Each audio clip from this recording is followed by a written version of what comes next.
R sorry to say যেভাবে এই UPA 2 সরকার চলছে, আগেও অনেক জনবিরোধী সিদ্ধান্ত নিয়েছেন এই সরকার। আমরা বারবার বলেছি কোঅর্ডিনেশন কমিটিতে আলোচনা করুন, মিটিংয়ে আলোচনা করে সিদ্ধান্ত নিন, এগুলো করবেন না তাড়াহুড়ো করে। কিন্তু আমরা দেখলাম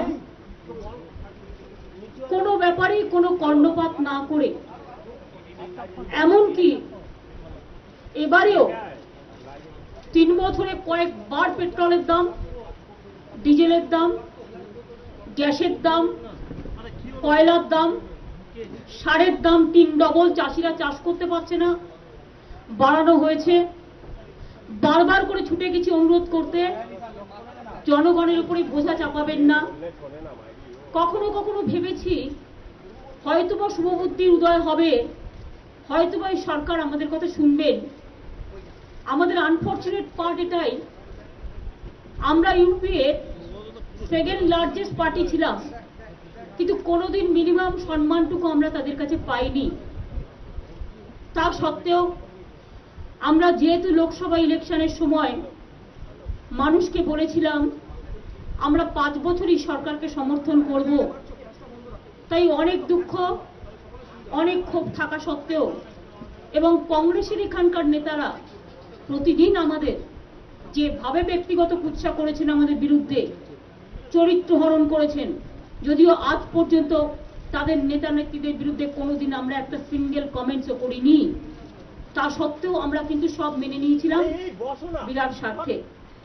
কিন্তু যদি আমাদের কেউ বলে তুমি ভালো থাকো, কিন্তু তোমার মুন্ডুটা আমি কেটে নিচ্ছি, মুন্ডুটা কেটে নিলে কেউ ভালো থাকতে পারে না। এমন একটা পরিস্থিতি করে দিয়েছেন এরা। আগে 50 পয়সা বাড়ালে ডিজেলে, গ্যাসে আমরা ভাবতাম কত বেশি বাড়িয়েছে, আর এখন তো একবার বাড়াচ্ছে 15 টাকা, কখনো 8 টাকা, কখনো 6 টাকা, কখনো 10 টাকা, তারপরে বলছে 1 টাকা কমিয়ে নিলাম বা 2 টাকা কমিয়ে নিলাম। অর্থাৎ বাড়াচ্ছে 100%, যখন লোক দেখানো কমাচ্ছে 2%, তাতে কিন্তু মানুষের উপর বোঝাটা রয়েই যাচ্ছে। এলপিজি গ্যাসের ক্ষেত্রেও বলছে আমি সাবসিডি দেবো না, ইন্টারন্যাশনাল মার্কেট দেখাচ্ছেন আমাদের। তা গভর্নমেন্ট এতদিন সাবসিডি দিচ্ছিল, এটা তো গভর্নমেন্ট নিজের টাকা দিয়ে দেয় না, জনগণের টাকা দিয়ে দেয়।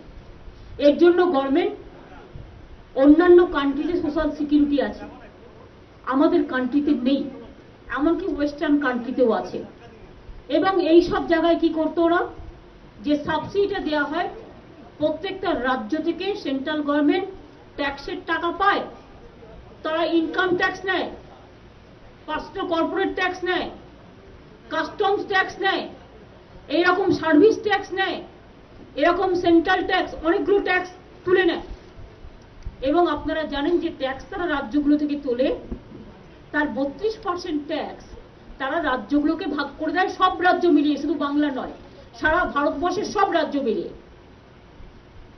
আমরাও আমাদের এখানে ওই 32%-এর মধ্যে 7.3% ওই 32%-এর মধ্যে রিসিভ করি সব তুলে নেওয়ার পরে। এবং যখন আমরা আমাদের ট্যাক্সে যদি বলেন আমরা কি পাই, সেটা হচ্ছে 2.3% আমরা এর থেকেই ফেরত পাই। সুতরাং মনে রাখতে হবে কেন্দ্রীয় সরকার এগুলো করে, তার কারণ ফেডারেল স্ট্রাকচারে they are doing the policy decision. আর পলিসি ডিসিশন উত্তরপ্রদেশের জন্য একরকম, আসামের জন্য আরেক রকম, বিহারের জন্য আরেক রকম। এটা কখনো হয় না। ডিসক্রিমিনেশন ভারতবর্ষের সংবিধান কখনো করতে দেয় না। এটা আমাদের ইকুয়াল অপরচুনিটিস বলে একটা কথা আছে। সুতরাং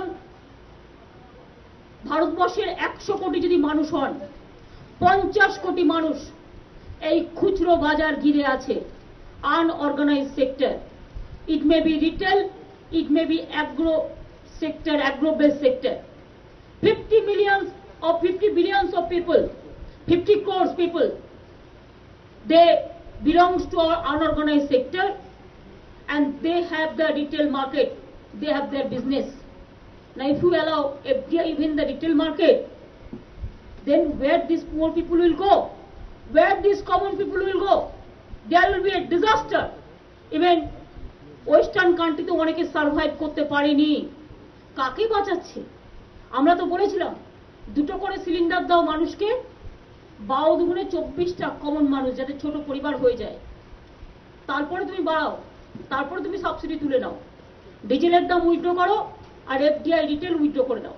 তোমরা বললেন না, কাকে বাঁচানোর জন্য আমরা জানতে চাই। এফডিআই রিটেলের এই টাকাগুলো দিয়ে গরিব মানুষকে মেরে, সাধারণ মানুষকে মেরে, খুচরো দোকানদারদের মেরে এই টাকা কোথায় যাবে, কার পকেটে যাবে? কেন ব্ল্যাক মানি ফিরিয়ে আনছেন না? Why they are not bringing black money back? The Benami assets, wherever it may be, তাদের নিয়ে এসে কেন ডেভেলপমেন্টের কাজে লাগানো হচ্ছে না? Is it a fact? কেউ কেউ জিজ্ঞেস করছেন, I am told to suppress the coal gate started this FDI gate. Is it proper? Is it the supporting hands? So for this to divert the ইস্যুটাকে ডাইভার্ট করার জন্য Colgate কেলেঙ্কারি থেকে চলে এসছে এফডিআই, সব ঢুকিয়ে দাও। আমরা যদি গভর্নমেন্টে ডিসিশন না নিয়ে এদের বিরুদ্ধে, আগামীকাল পেনশন বিল রেডি আছে, জেনে রাখবেন। সমস্ত লোকের পেনশনের টাকা নিয়ে নেবে, নিয়ে বাইরে দিয়ে দেবে। ইন্স্যুরেন্স দিয়েছে, আরো পুরোটা দিয়ে দেবে। দেশে আর কিচ্ছু থাকবে না। একটা government of the people, by the people, for the people, জনগণের পার্টি, জনগণের গভর্নমেন্ট দেশটাকে বিক্রি করে দেবে। এটা we cannot tolerate. That's why our number 1 decision, our ministers will go to Delhi on Friday, the Jummah bar. At 3 o'clock, they will submit their resignation to Honorable Prime Minister. আগামী শুক্রবার আমাদের মিনিস্টাররা গিয়ে resignation জমা দেবেন প্রধানমন্ত্রীর হাতে। 2, আমরা decide করেছি আমরা ইউপিএ 2-তে থাকছি না। আমি সরি এ কথা বলবার জন্য, এটা unfortunate for me to announce all this, but I waited. আমি 3-4 দিন আগেও টাইম দিয়েছিলাম, আপনারা জানেন। আমরা ভেবেছিলাম অন্তত এই সরকার কিছু সিদ্ধান্ত নেবেন, কিন্তু তারা সিদ্ধান্ত নেননি। আমরা চেয়েছিলাম আমরা এই সরকারে থাকি, কিন্তু আমাদের থাকতে দেয়া হলো না। তার কারণ আমরা থাকলে তাদের সুযোগ সুবিধে হচ্ছিল না। সুতরাং আমরা এসবের মধ্যে নেই, অ্যান্টি পিপুল ডিসিশনকে মানতে পারবো না।